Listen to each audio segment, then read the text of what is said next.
There are horrors beyond life's edge that we do not suspect. Yet, once in a while, man's evil prying calls them just within our range. H.P. Lovecraft के इस कथन के अनुसार दुनिया में ऐसे बहुत सारी डर भरी चीज़ें हैं जिनके बारे में हम जानते नहीं, कम से कम तब तक तो नहीं जब तक हमारे अंदर का ही शैतान उसे अपनी ओर खींच न ले। अब जब शैतान की बात हो ही रही है तो शैतान से अब क्या रिलेट करते हैं?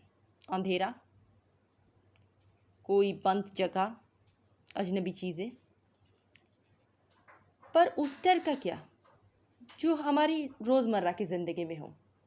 अगर हम रोज़ जो काम करते हैं वही हमारे डर की सबसे बड़ी वजह बन जाए तो? सत श्री अकाल, नमस्ते, सलाम वालेकुम यूट्यूब लैंड के वासियों।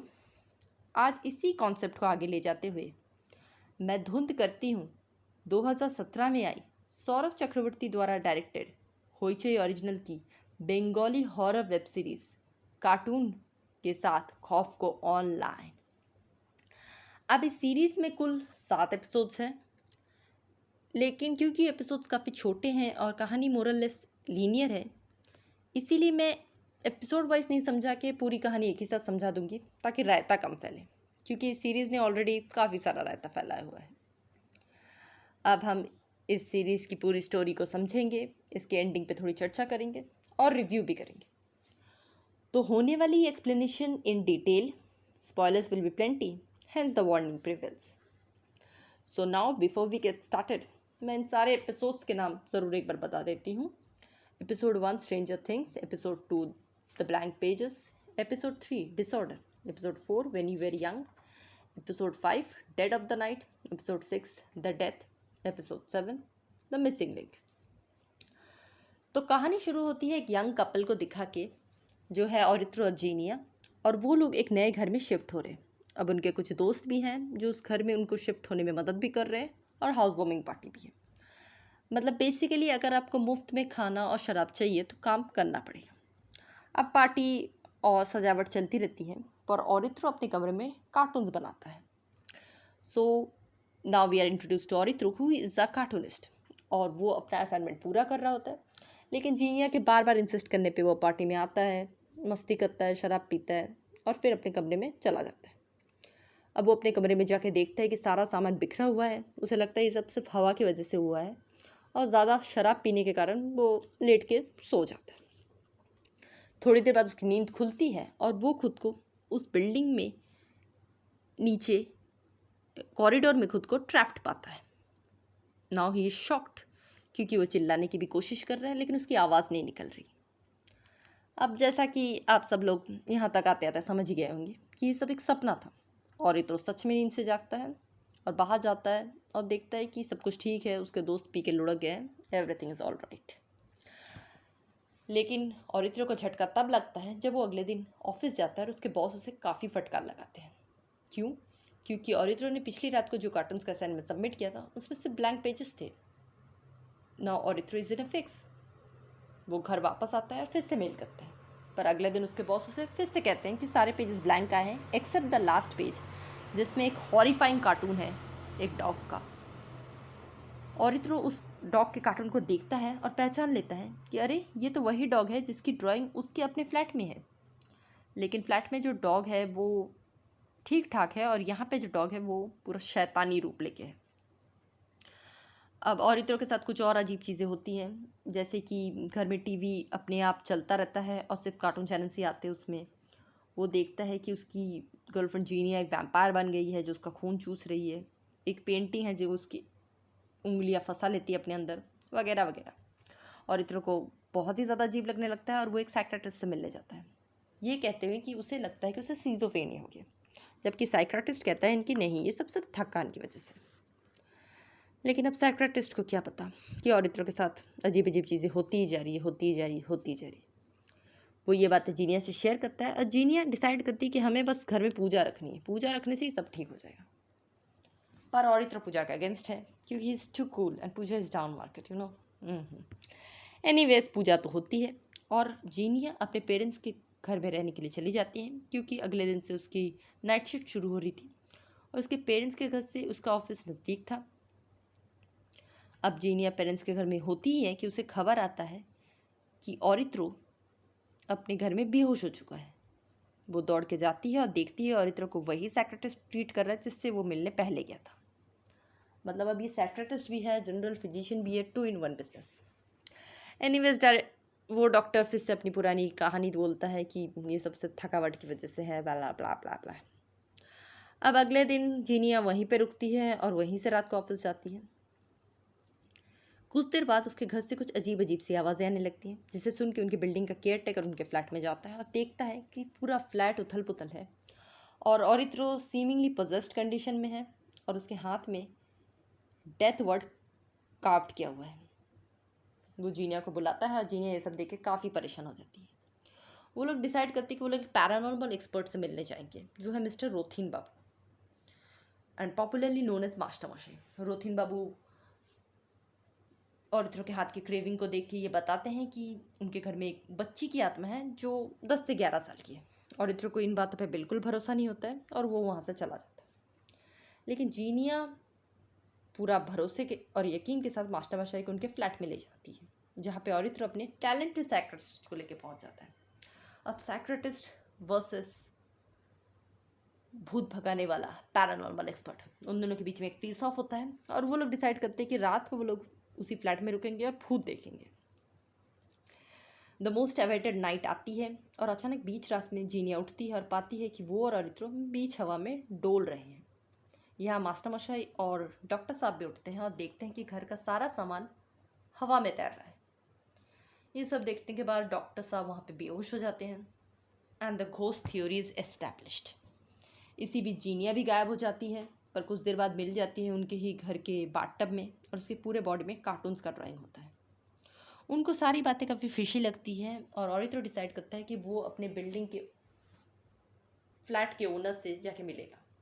वो जाके उनसे मिलता है, लेकिन वो ज़्यादा कुछ बताते नहीं हैं। पर उनका घर भी काफ़ी फिशी है क्योंकि वहाँ पे काफ़ी टॉयज़ हैं, लेकिन कोई बच्चा नहीं है। अब ऑरित्रो के काफ़ी बार पूछने के बाद उसके फ्लैट के ओनर ये एडमिट करते हैं कि उन्हें कोई बच्चा नहीं है, इसी कारण से उसकी बीवी की मानसिक हालत थोड़ी ठीक नहीं है, इसीलिए उन्होंने टॉयज़ रखे हुए हैं घर में। उधर दूसरी तरफ मास्टर मशा ये डिड्यूस करते हैं कि घर में जो आत्मा है वो लड़की क्रिश्चियन है। अब मास्टर मशा घोस्ट से कम्युनिकेट करने की कोशिश करते हैं, केबीसी खेलते रहते हैं, बताओ तुम कौन हो। पर भूत को शायद ये सब पता नहीं होता है और पसंद भी नहीं होता है, तो वो मास्टर मशा की डायरेक्ट लाइफ लाइन खींच लेते हैं और मास्टर मशा को मार देती। अब पुलिस आती है और पुलिस पूरा शक ऑरित्रो पे जताती है। ऑरित्रो टूट जाता है पूरी तरह से, पर डिसाइड करता है कि वो जाएगा और भूत से बदला लेगा। वो घर जाता है और वहाँ पे फिर से भूतिया हरकतें होती हैं, जैसे कि रॉकिंग चेयर हिलती है, टीवी अपने आप ऑन होता है, एक क्रीपी सी हंसी सुनाई देती है, एक बॉल मिलता है उसे जिसमें एक डरावना सा चेहरा ड्राइंग किया हुआ है। ये सब चलता रहता है। इधर इस घोस्ट का दोस्त बनाने की कोशिश चल रही है और उधर जीनिया और मिस्टर साइकियाट्रिस्ट आत्मा के ओरिजिन्स का पता लगाने की खोज में निकल जाते हैं। वो लोग काफ़ी रिसर्च के बाद पता लगाते हैं कि 1997 में एक हादसा हुआ था जहाँ पे एक छोटी सी लड़की सुजान थॉमसन, जो कि कार्टून से एडिक्टेड थी, उसकी एक एक्सीडेंट में मौत हो गई थी। इनफैक्ट उस मौत को इन्वेस्टिगेट करने के लिए जो पुलिस ऑफिसर वहाँ गए थे वो भी पागल हो चुके थे और अब असाइलम में थे। जीनिया और मिस्टर साइकियाट्रिस्ट उस इंस्पेक्टर से मिलने के लिए असाइलम में जाते हैं, पर वो इंस्पेक्टर तो वायलेंट हो जाता है और कुछ नहीं बताता है। उस असाइलम की सुपरवाइजर उन्हें बताती है कि हाँ, सुजन थॉमसन कार्टून से एडिक्टेड थी और उसके एडिक्शन के लिए पनिश करने के लिए उसके पेरेंट्स ने उसे एक बाथरूम में एक दिन बंद कर दिया था, जहाँ पे शायद एक्सीडेंटली उसकी डेथ हो गई थी।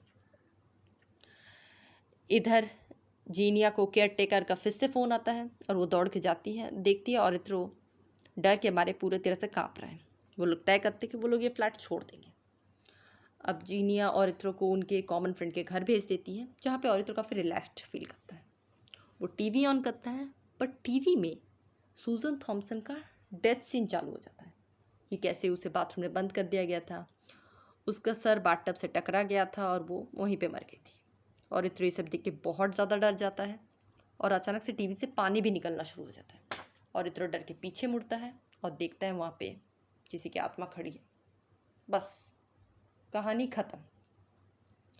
अब मुझे पता है आपके मन में ढेर सारे सवाल होंगे, तो मैं कोशिश करूँगी कि उनमें से कुछ सवालों का जवाब दे दूँ।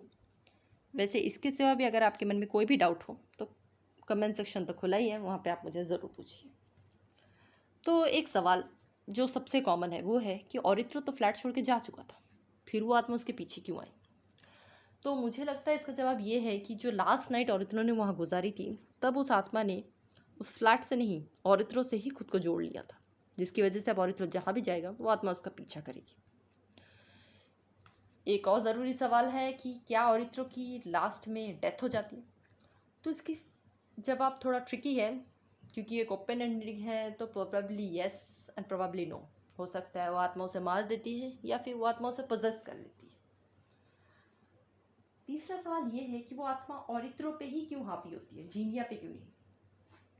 तो क्योंकि सूजन थॉमसन कार्टून से एडिक्टेड थी और कहीं ना कहीं उसके मौत की वजह भी कार्टून्स थी, इसीलिए उसे कार्टून से शायद नफरत हो गई थी, और क्योंकि औरित्रो एक कार्टूनिस्ट था इसीलिए औरित्रो को ही अपना टारगेट बनाती है। मास्टर मशाई को वो शायद इसलिए मारती हैं क्योंकि उसे लगता है कि मास्टर मशाई औरित्रो को शायद बचा ले।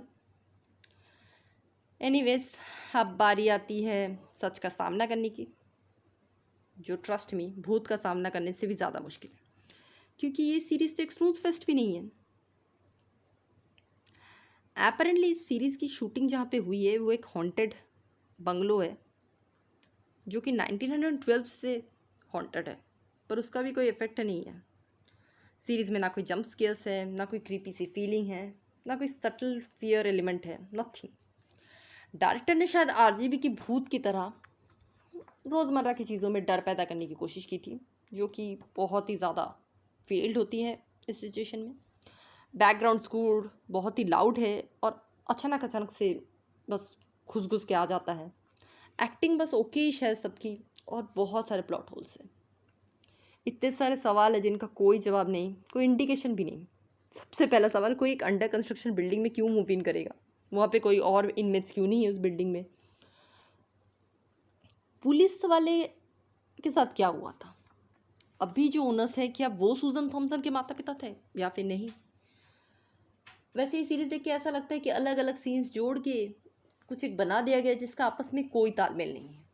ओवरऑल मैं इस सीरीज को दूंगी 2 लिफ्ट बटन आउट ऑफ 5, क्योंकि एपरेंटली इस सीरीज में सिर्फ वो लिफ्ट ही है जो काम करती है। बाकी सवालों के जवाब के लिए शायद हमें सीरीज के सीज़न 2 का वेट करना पड़ेगा, जो मुझे लगता नहीं कि आएगा, क्योंकि सीज़न 1 आए हुए लगभग 3 साल हो चुके हैं और अभी तक सीज़न 2 की कोई बात नहीं हुई है। But let's see.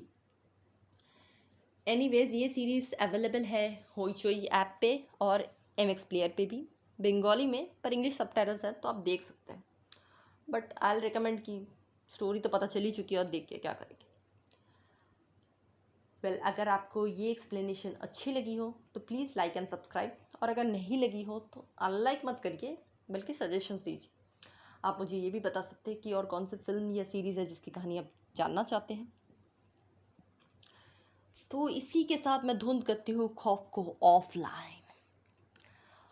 हाँ, ये ज़रूर याद रखिए कि लिफ्ट्स आपको हमेशा पॉइंट ए से पॉइंट बी तक ले जाते हैं, लेकिन सीढ़ी ही है जो आपको उस जर्नी का सच्चा एहसास दिलाती है। तो लाइफ में बस एक जगह से दूसरी जगह पहुंचिए मत, अपनी जर्नी को एंजॉय कीजिए, because life is not in buttons, it's in living it to the fullest. So take care, until next time, Tata.